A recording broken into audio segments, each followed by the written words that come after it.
Vamos brincar de fazer prova. Quem tiver acesso ao chat, responde as questões no chat, tá? Para não fazer muita zoada aí. Podemos considerar que uma pessoa aproveita da cidadania, que constitui um direito de todos, quando ela... Responde no chat aí, pessoal, tá?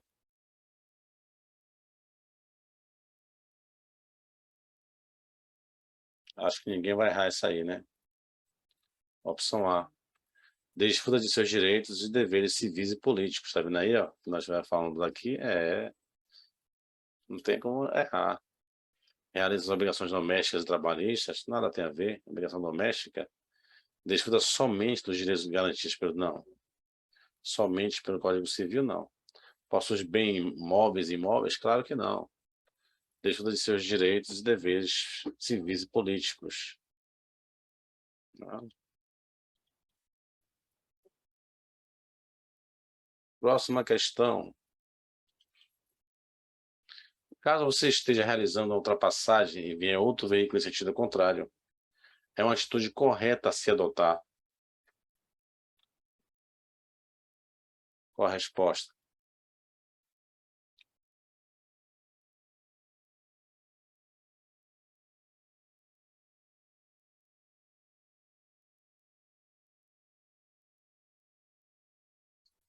Olha isso aqui, ó.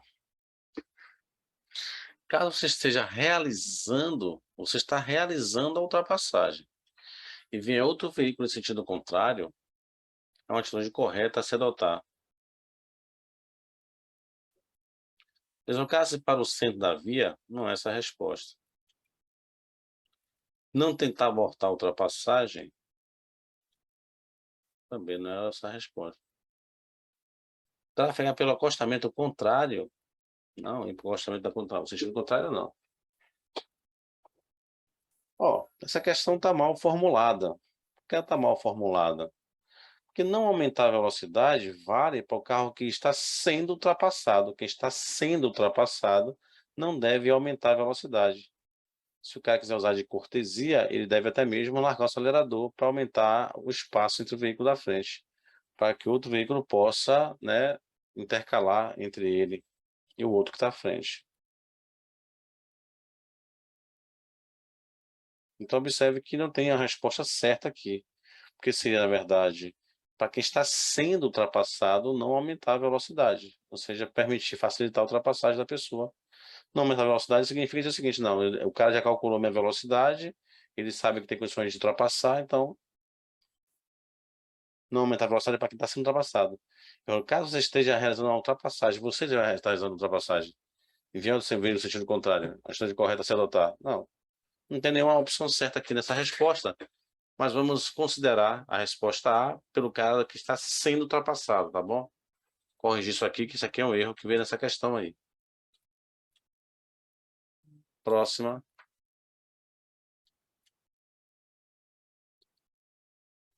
Aos veículos reprovados na inspeção de segurança e na emissão de gases poluentes será aplicada a medida administrativa de os veículos reprovados na inspeção de segurança e na emissão de gases poluentes.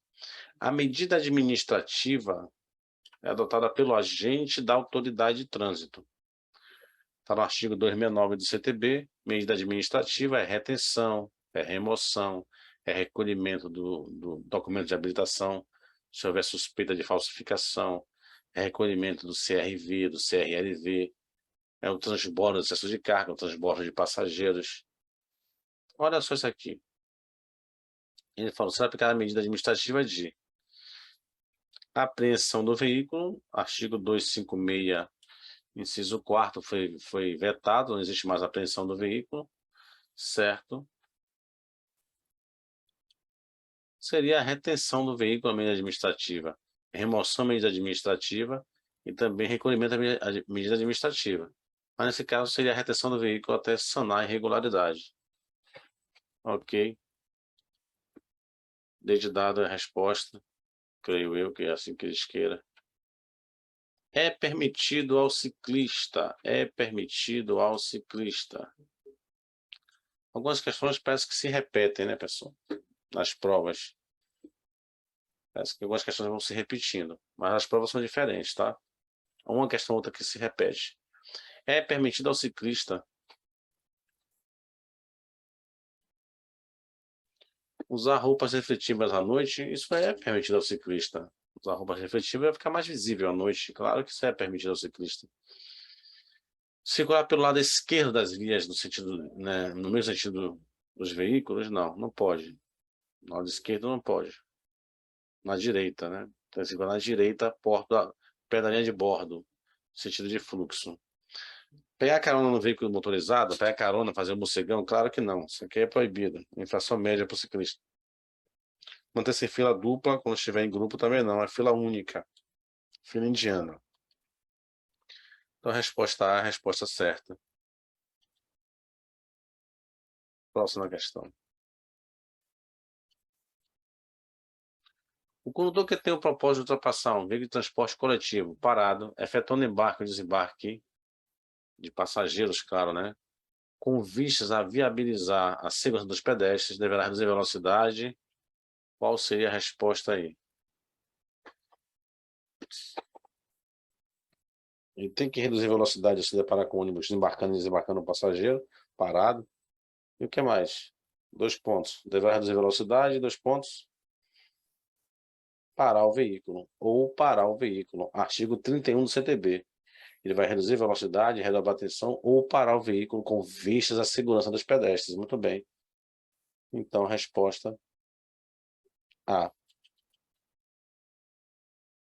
Não se usa alerta com veículo em movimento, então esquece isso. Pode dar farol alto muito menos, certo? Não é o farol alto. E aplicar pequenos toques na buzina, não. É ou parar o veículo, com vistas à segurança dos pedestres. Próxima questão. Quando as autuações e penalidades, quanto às autuações e penalidades, pode-se afirmar que. Então, está falando sobre autuação, na verdade, que é aplicada pelo agente da autoridade, né? Autuação. Quanto a autuações e penalidades, pode-se afirmar aqui.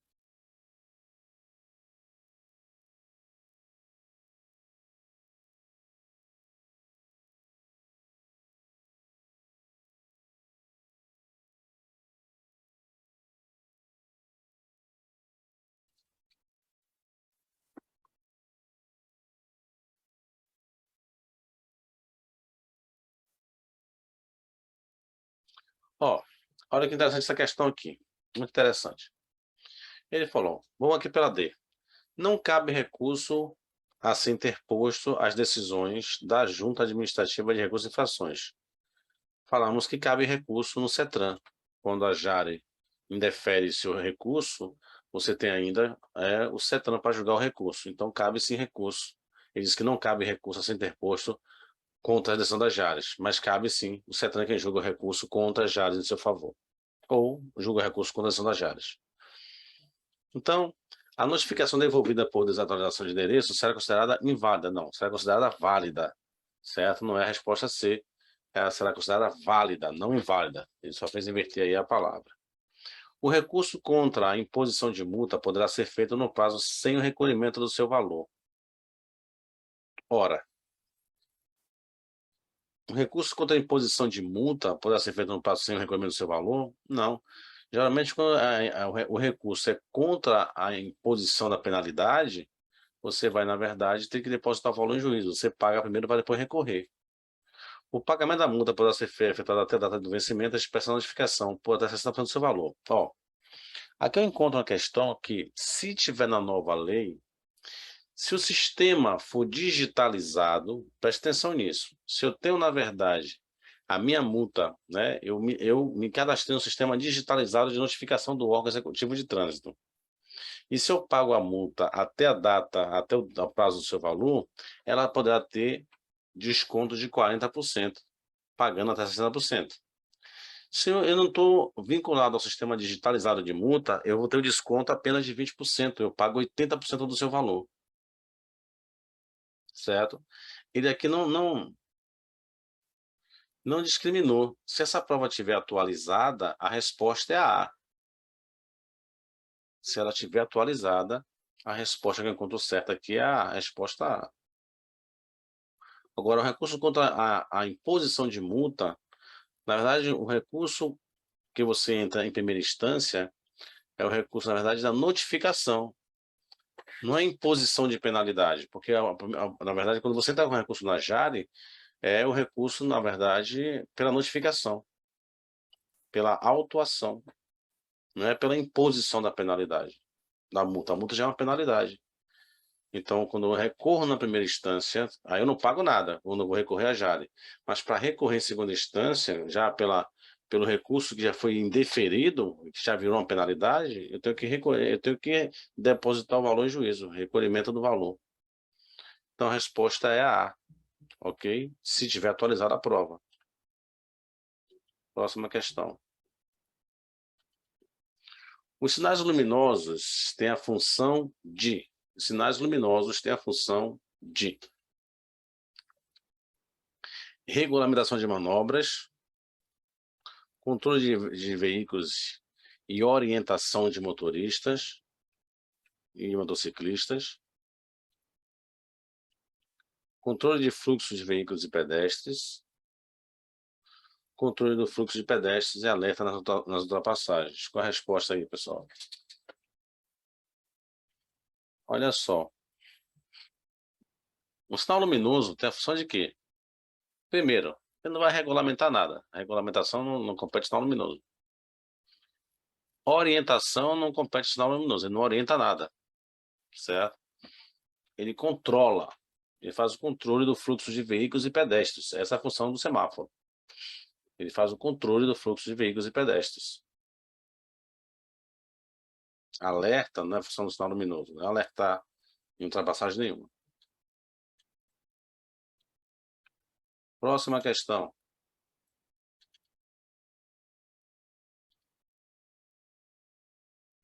Ao conduzir o veículo em uma rodovia sob chuva intensa, recomenda-se ao condutor, ao conduzir o veículo em uma rodovia sob chuva intensa, recomenda-se ao condutor.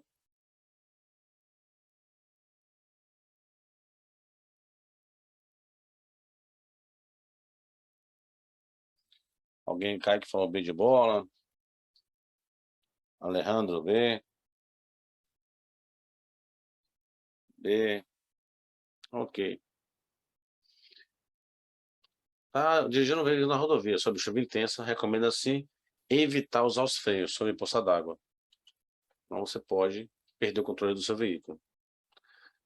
Trafegar sob a linha divisória da pista para reserva da cabanagem, não, isso aqui não existe. Não tem nada a ver. Trafegar pelo acostamento piorou. Não se está dizendo pelo acostamento, é infração gravíssima. Multa multiplicada 3 vezes o valor. Frear enquanto passa sobre poça d'água está errado, então você não vai usar os freios sobre poça d'água.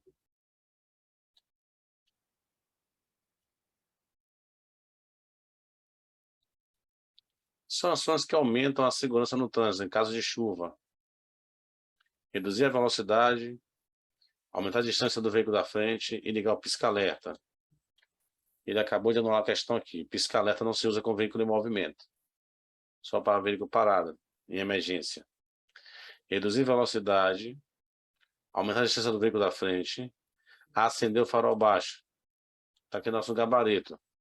Em chuva, reduzir velocidade, aumentar a distância do carro da frente, né? Porque a via vai ficar mais escorregadia, tem que ser mais distante dele. E ligar o farol baixo. Manter a velocidade já não é viável. Manter velocidade, certo? Você vai reduzir velocidade na chuva. As provas e competições desportivas em via aberta à circulação só poderão ser realizadas mediante prévia permissão da autoridade de trânsito. Para a concessão desta autorização, as provas ou competições dependerão de: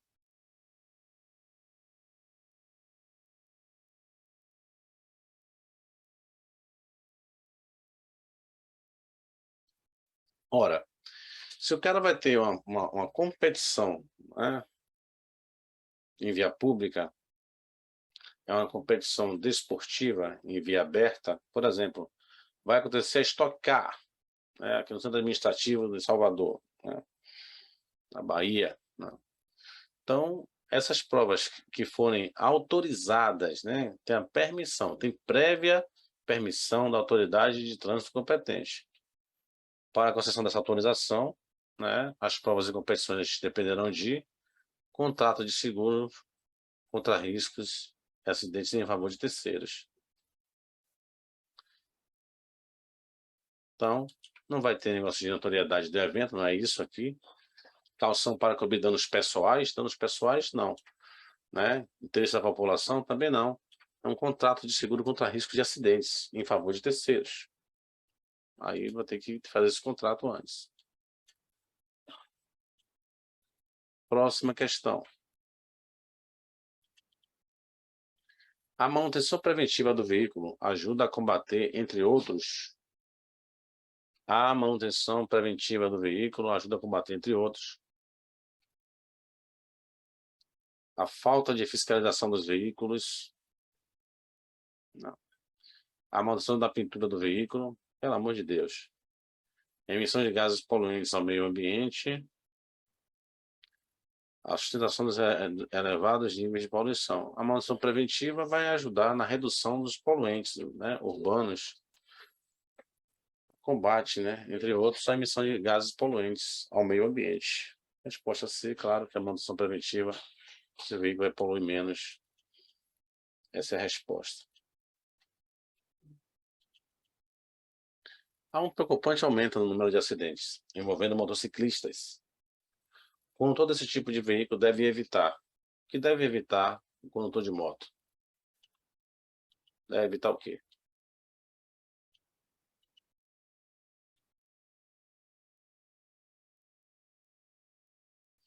Ora, o carro não se movimentar para o lado do piloto, né?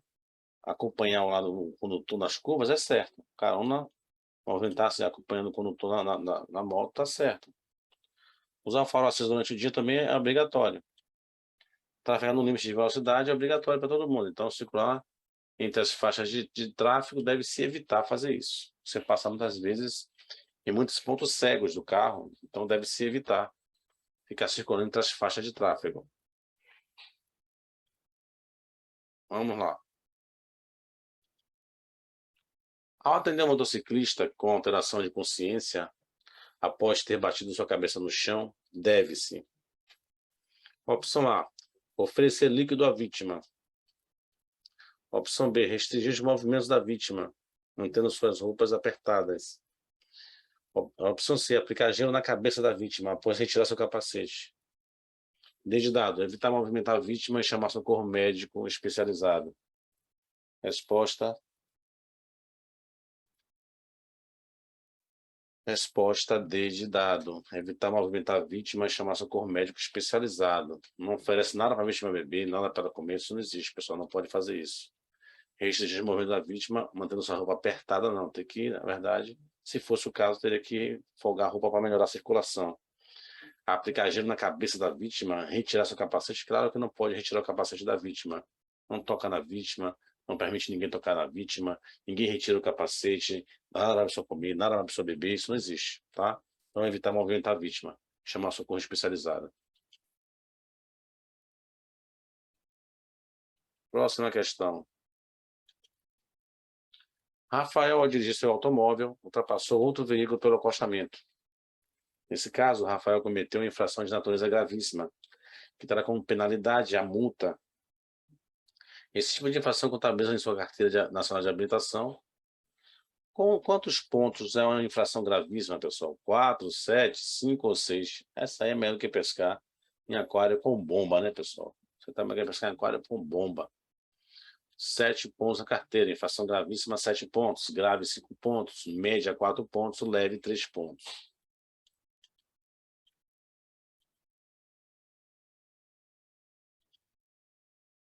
Ao se prestar o primeiro atendimento ao motociclista, antes da chegada do socorro especializado, os dois principais sinais vitais que devem ser verificados são: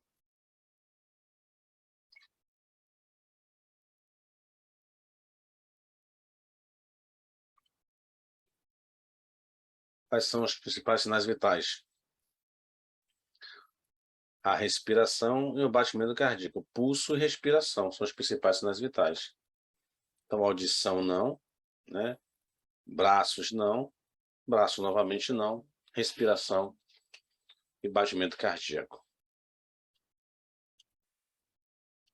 Próxima questão. Em um acidente de trânsito com vítima, você não deve tomar a seguinte atitude. A atitude errada que você não deve tomar. Qual seria? Usar conhecimentos básicos de primeiros socorros, sinalizar o local a fim de evitar acidentes, recusar a colaboração da polícia, transmitir confiança e segurança aos acidentados. Ora, usar conhecimentos básicos de primeiros socorros, se necessário, sim. Sinalizar o local a fim de evitar acidentes, claro que também está certo. Ele quer o que não deve ser feito. Transmitir confiança e segurança aos acidentados, também deve ser feito isso. Agora, você não deve recusar a colaboração da polícia, aí não. Se recusar que a polícia colabore, não existe isso. Próxima questão. É permitido aos pedestres.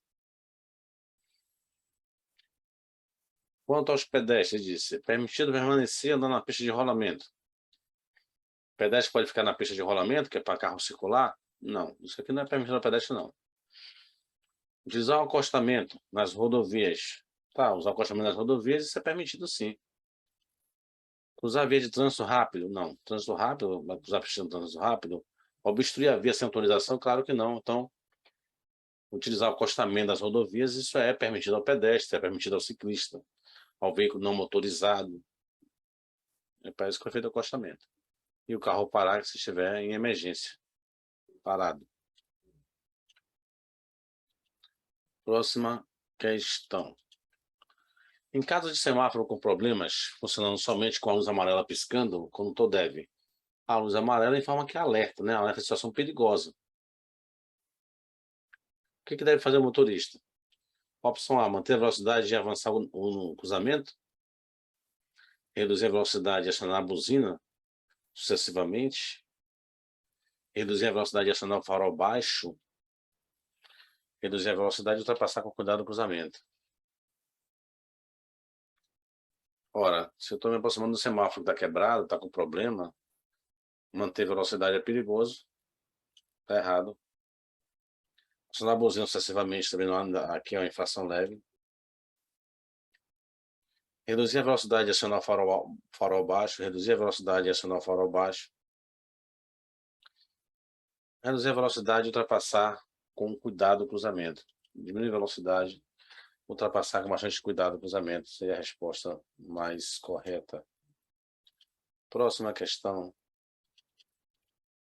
As inspeções periódicas de emissão de gases nos veículos automotores e indústrias podem ajudar a melhorar as condições de vida dos habitantes dos centros urbanos, pois objetivam. O que objetiva as inspeções periódicas de emissão de gases?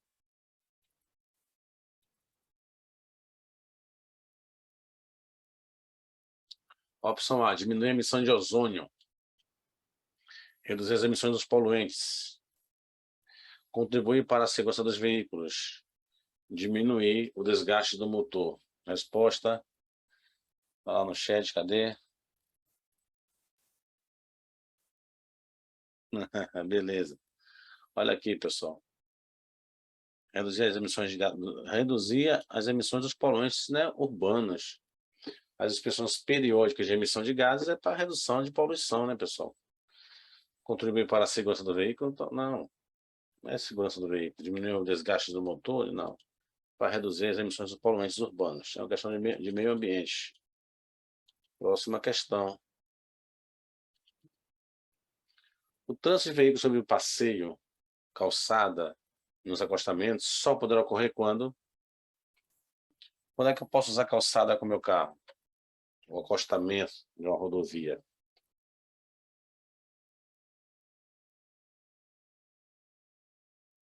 Resposta. Quando eu for acessar imóveis, eu vou fazer conversões e retornos. Para acessar a loja de lindeiros, né, eu posso usar o acostamento. Por exemplo, eu vou ter minha casa. Eu vou acessar minha garagem, eu vou passar ali simplesmente por cima do passeio, né? Aí eu posso acessar minha garagem, uma área especial de estacionamento, de um mercado, alguma coisa. Às vezes a pessoa tem que usar ali a guia rebaixada, o cara sobe ali e passa, somente para acessar a área especial de estacionamento. No caso da rodovia, o cara vai para o acostamento, para, olha, aí vai para o acostamento, para e faz o retorno dele. Ou fazer uma convenção à direita, né? O cara faz um acostamento, passar para o posto de combustível, algo parecido com isso. Próxima questão. A comunicação no trânsito ocorre de diferentes maneiras. Na figura a seguir, o condutor está sinalizando que deve. Ora, se o braço do carro está apenas esticado para fora, né? Apenas esticado para de fora, não está balançando, não tem nenhum está dizendo que está balançando o braço, ok? Nem está suspensa para a direita, então ele vai entrar à esquerda. Parar o veículo não é, dobrar à direita não é, dobrar à esquerda. Ou dobrar à esquerda.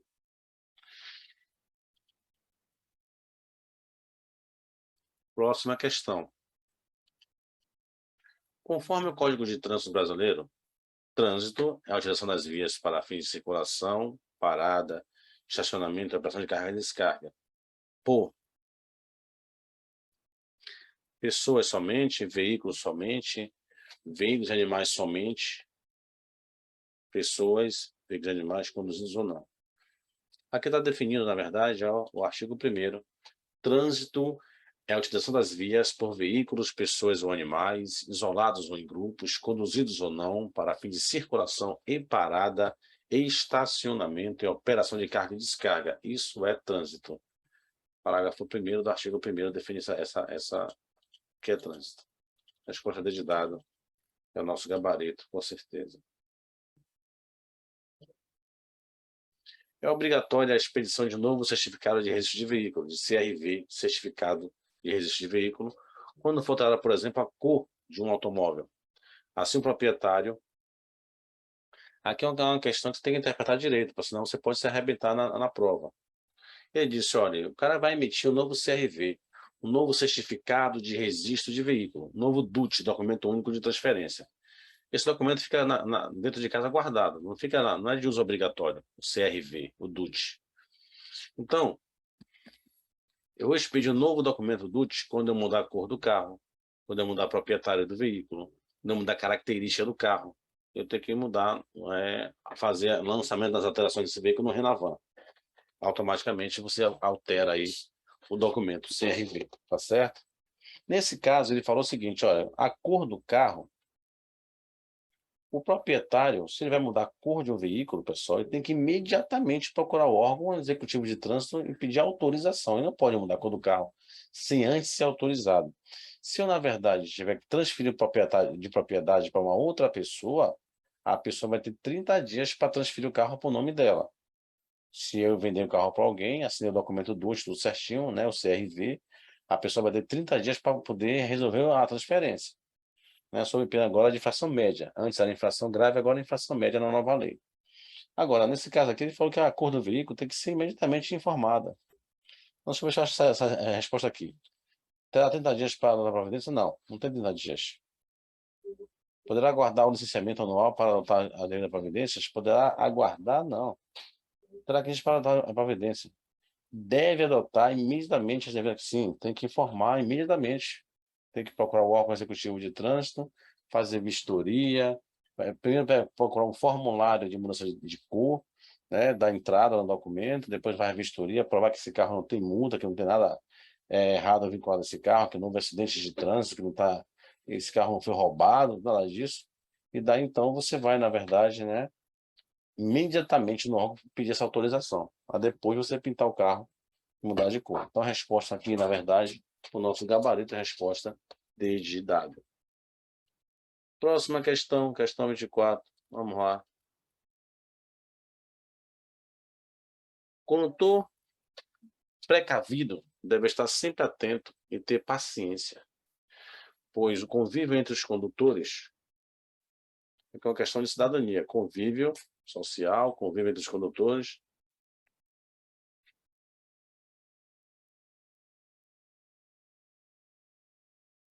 Resposta? A maioria está falando bem de bola, né? O convívio entre os condutores é importante para a harmonia da sociedade e do trânsito, sim. Aqui botou uma opção lá, não interessa ao esforço legal? Claro que interessa. Não é movido de preocupação no trânsito? Claro que é movido de preocupação, esse convívio é importante. E alguém tem que se preocupar com isso. É inviável no meio social? Claro que não. Resposta B de bola. É importante para a harmonia da sociedade e do trânsito. Para garantir boa manutenção, os pneus devem ser calibrados. Quando os pneus devem ser calibrados? Opção A, semanalmente com os pneus frios. Mensalmente com os pneus frios. Anualmente com os pneus frios. Semanalmente com os pneus aquecidos. Não, pneu aquecido já está fora aqui, questão de dado. Anualmente está fora. Mensalmente com os pneus frios, não. Mensalmente, uma vez no mês também não. Semanalmente com os pneus frios, resposta A. Semanalmente com os pneus frios. Próxima questão. É uma conduta considerada importante no atendimento à vítima de acidente de trânsito com fratura exposta nas pernas. Olha só, a vítima está com fratura exposta nas pernas.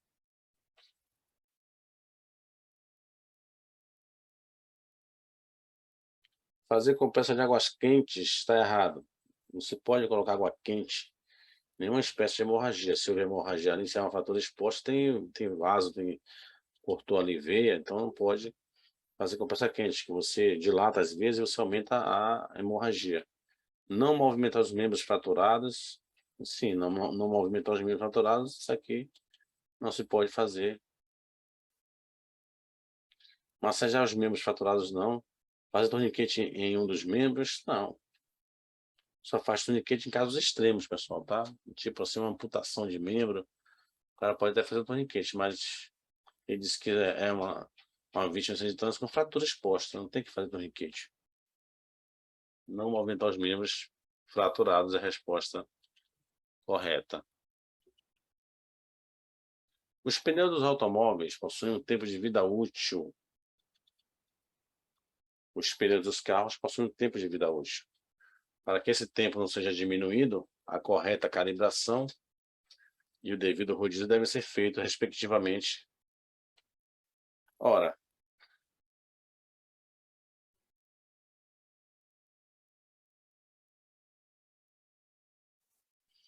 já falamos que a calibração é semanalmente, na outra questão, lembra? Agora, o rodízio dos pneus deve ser a cada troca de óleo, a cada 10 mil quilômetros, você aproveita e troca os pneus, bota de trás para frente, a cada 10 mil quilômetros semanalmente.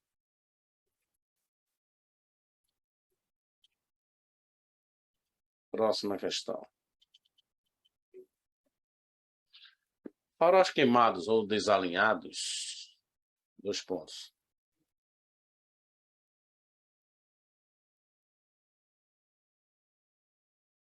Qual seria a resposta aí? Opção A. Impede que os condutores que trafegam atrás do veículo percebam que o condutor à frente freou o veículo.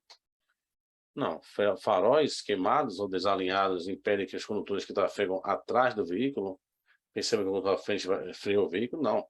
Essas são as lâmpadas de freio, que vai acender atrás, né, na frente. Aqui está falando de farol. Não é essa a resposta A. Está errada a resposta A. Reduzem a visibilidade panorâmica. Faróis queimados reduzem a visibilidade panorâmica, sim, reduz a visibilidade. Impede a dirigibilidade do veículo? Não. Desgastam prematuramente os fusíveis? Também não. Ele reduz a sua visão panorâmica. Ok.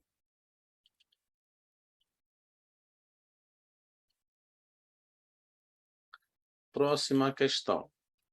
A carteira nacional de habilitação expedida em meio físico somente terá validade para a condução do veículo quando apresentada.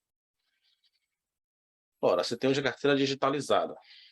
Mas se você não tem carteira digitalizada no saque digital, você vai ter que ter carteira ela impressa por meio físico. Essa carteira que é impressa por meio físico, ela só é válida no original. Só é válida no original. Então, não tem negócio de cópia autenticada pelo Detran. Nada disso. Só é válida no original, a habilitação.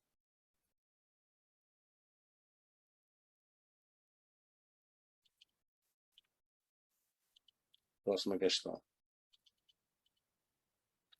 O efeito da força centrífuga, o efeito da força centrífuga dos pontos.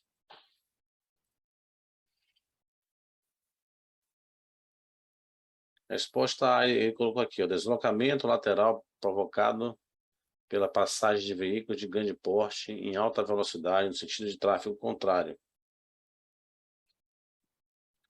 Perda de aderência momentânea dos pneus ao passar sobre superfícies rugosas. Deslocamento do veículo para o lado externo da curva. Falta de estabilidade provocada por pneus com calibragem acima da recomendação do fabricante. Observe que, em caso de força centrífuga, o veículo é lançado para fora da curva, certo? A força centrípeta joga o veículo para dentro das curvas, a força centrífuga joga para fora das curvas, certo? Então, o deslocamento do veículo para o lado externo da curva. Essa é a ação da força centrífuga. Vai jogando o veículo para fora, certo?